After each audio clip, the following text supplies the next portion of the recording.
चला तर मंडळी, आता सध्या पावसाळा चालू आहे. पावसाळा म्हणलं की आषाढ महिना असतो. तर आषाढ महिन्यात आपण आषाढ तळावा असं म्हणतात. तर आषाढ तळावा म्हणजे काय करायचं?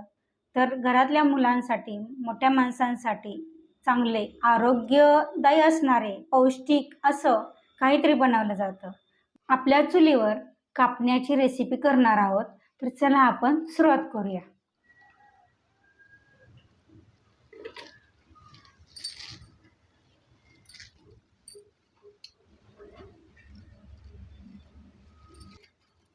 आता आपली ही चूल पेटवून तयार आहे. तर आता त्याच्यावर आपण हे पातेलं ठेवूया.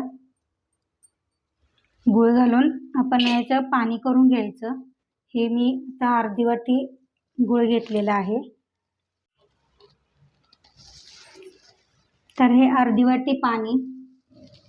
वाटी गुळाला आपण हे अर्धी वाटी पाणी घेतले. हे एकसारखं हलवून म्हणजे ह्यात गूळ पूर्णपणे पागळून घ्यायचं. हे आपण आता हा पूर्णपणे विरघळून घ्यायचा आणि विरघळून झाला की ह्याला फक्त विरघळून नाही तर ह्याला 1-2 उकळी पण आणून द्यायची की जेणेकरून त्याच्यात थोडासा चिकटपणा येईल.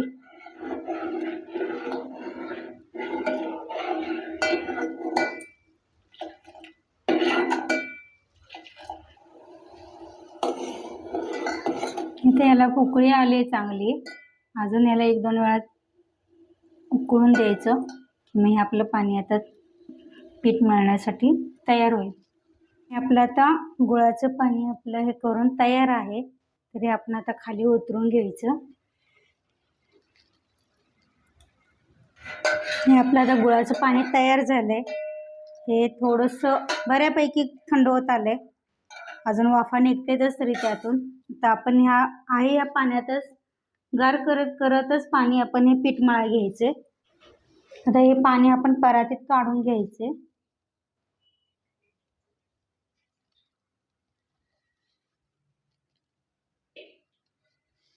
आणि हे पाणी गरम आहे तोपर्यंतच ह्यात आपण थोडंसं चवीपुरतं मीठ, एकदम थोडंसं आहे बघा असं, जेणेकरून आपल्या गव्हाच्या पिठाला थोडीशी चव यावी त्यासाठी.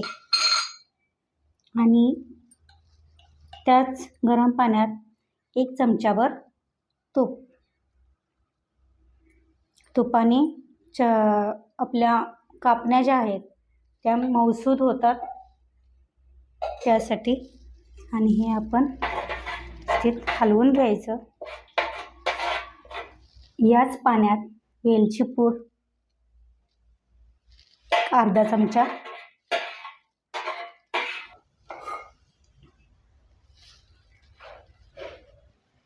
बेसन पीठ पण यातच टाकून घ्यायचं.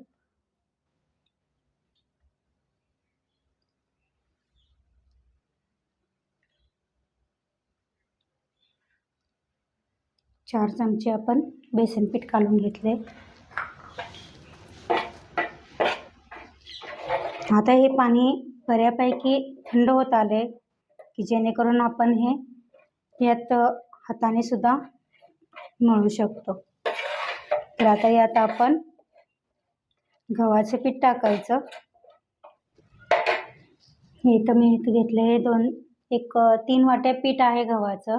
तर जेवढं या पाण्यात मिसळून जाईल पीठ जे घट्ट असं, तेवढंच आपण ह्यात हे गव्हाचं पीठ घ्यायचे.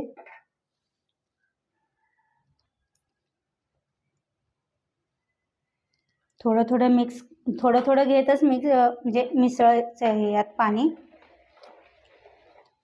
आता अजून पीठ घ्यायचं.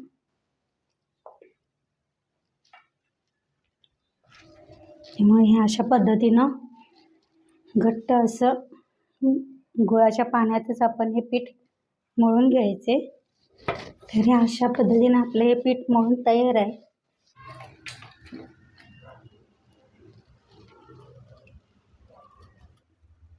चूल पेटवली. ते आता कढई ठेवून आपण तेल तापत ठेवायचं. आणि तेल तापतंय तोपर्यंत आपण ह्या कापण्या लाटून घ्यायच्या. कढई तापते तोपर्यंत आपण हे तेल टाकून घ्यायचं, म्हणजे कढई बरोबर तेल पण तापतंय. तर आता आपण तेल तापत ठेवलंय. तेल तापतोय तोपर्यंत आपण हे कापण्या करून घ्यायच्या.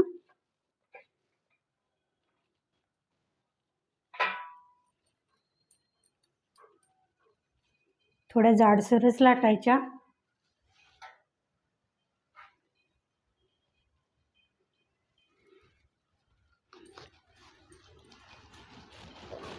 आपण जसं शंकरपाळ्याला मळतो आणि शंकरपाळ्या तळतो करतो त्या पद्धतीनंच ह्या कापण्या पण करायच्या.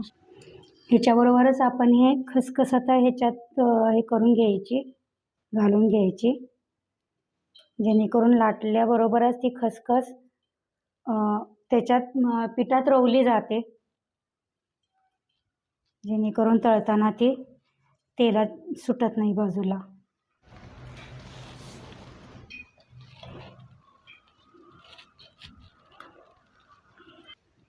ह्या पद्धतीनं अशा एवढ्या साईजमध्ये असे पोळी लाटून घ्यायची आपण.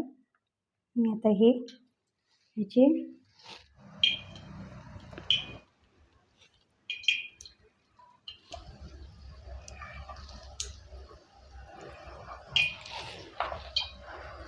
अशी तिरकी आणखीन चार काप काढून घ्यायचे, जेणेकरून ह्याचा आकार कापण्याच्या आकारात येईल.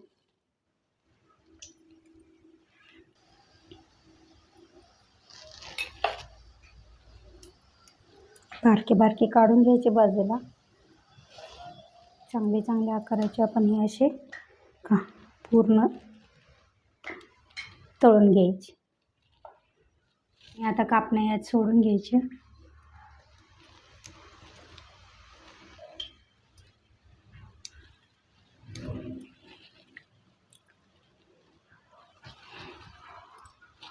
तेलाचे हाई पण जास्त कडक नाही तापवायचं, मीडियम ह्याच्यावरच तळायचं, जेणेकरून ते आतून पण चांगले भाजले जातात. आपण ज्या पद्धतीनं शंकरपाळ्याला पण मध्यम आचेवर तळतो तशाच ह्या आपण मध्यम अशा आचेवर तळायच्या.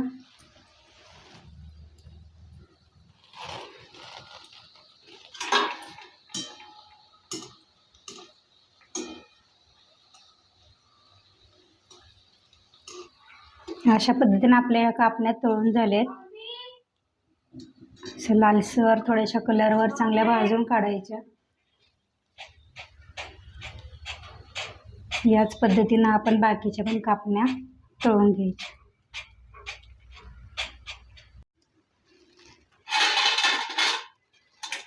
आणि अशा पद्धतीनं आपण या सगळ्या कापण्या तर तळून घेतलेल्या आहेत बघा.